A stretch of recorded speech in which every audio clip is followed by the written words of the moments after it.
அல்ஹம்துலில்லாஹி ரப்பில் ஆலமீன் வஸ்ஸலாத்து வஸ்ஸலாம் அலா அஷ்ரஃபில் முர்சலீன் முஹம்மதின் வஅலா ஆலிஹி வஸஹ்பிஹி வஸல்லம். பேரன்புக்குரிய சகோதரர்களே, நாங்கள் நலிபியாவுக்குள் நுழைகின்ற போது கலாநிதி மர்ஹூம் ஷுக்ரி அவர்கள் கூறிய வார்த்தை எப்பொழுதும் நினைவை தொடும். அவர்கள் அடிக்கடி எங்களது வகுப்பில் சொல்வார்கள், அறிவு வேறு தெளிவு வேறு என்று பேசுவார்கள். அறிவு என்பது ஒரு மனிதன் எல்லா சாதனங்களூடாகவும் பெறுகின்ற நாலேஜ். எனவே கலெக்டிங் மெட்டீரியல்ஸ், இன்று நாங்கள் சமூக வலைத்தளங்களூடாக அறிவை பெறுகிறோம். இன்று பலர் மூல நூல்களிலிருந்து அறிவை பெறுவது குறைவு. இமாம் கசாலி அவர்களுடைய புத்தகத்தை வாசித்து தத்துவங்கள் பெறுவது குறைவு.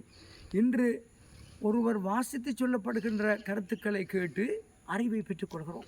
இன்று கூகுள், வாட்ஸ்அப், விக்கிபீடியா, இன்னொரு சட் ஜிபிடி போன்ற ஏஐ ஊடாக அறிவை பெறுகிறோம்.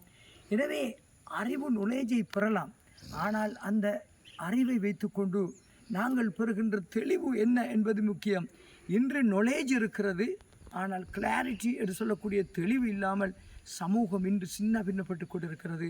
கருத்து சிக்கல்களும் கருத்து மோதல்களும் அது வெடித்து சிதறி மனித மோதல்களாக மாறி இருப்பதற்கு காரணம் தெளிவின்மையாகும். இன்று மார்க்கம் எல்லோரும் பேசுகிறார்கள். ஒரு பத்திரிகையில் படித்த கட்டுரையை வைத்து ஃபத்துவா கொடுக்கிறார்கள். ஒரு சஞ்சிகையை வாசித்து விட்டு அறிஞர்கள் என்று சொல்கிறார்கள்.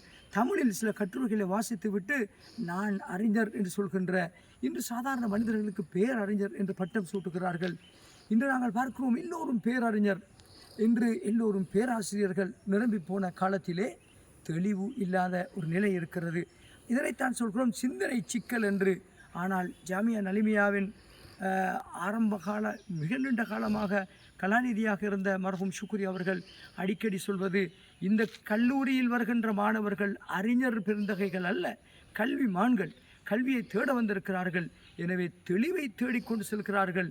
சமூகத்திலே எந்த விதமான குழப்பத்தையும் ஏற்படுத்தாமல் சமூகத்தை ஒற்றுமைப்படுத்தி தூய மார்க்கத்தை இந்த தேசத்தில் பரப்புகின்றவர்கள் தான் எனது மாணவர்கள் என்று சொல்வார்கள். ஒருபோதும் அறிஞர்கள் என்று சொல்லவில்லை, தெளிவுள்ள சிந்தனை படைத்தவர்கள் என்று சொல்வார்கள். அந்த வகையில் அன்புக்குரியவர்களே, நாம் அறிவு வேறு தெளிவு வேறு என்று இந்த விடயத்தை புரிந்து கொண்டு அந்த படிக்கின்ற தகவல்களை வைத்துக்கொண்டு இன்டர்பிரிட்டேஷன் ஆஃப் நாலேஜ், அறிவை வியாக்கியானம் கொடுக்கின்ற பக்குவத்தை பெற வேண்டும். சமூகத்தை குழப்பக்கூடாது என்று கூறி நாங்கள் இதை கடைபிடிக்க வேண்டும் என்று முதலில் எனக்கும் அடுத்ததாக உங்களுக்கும் நான் இந்த உபதேசத்தை செய்கின்றேன். வா ஆஹிர் தஅவானா அனில் ஹம்துலில்லாஹி ரப்பில் ஆலமீன். வஸ்ஸலாமு அலைக்கும் வரஹ்மத்துல்லாஹி வபரகாத்துஹு.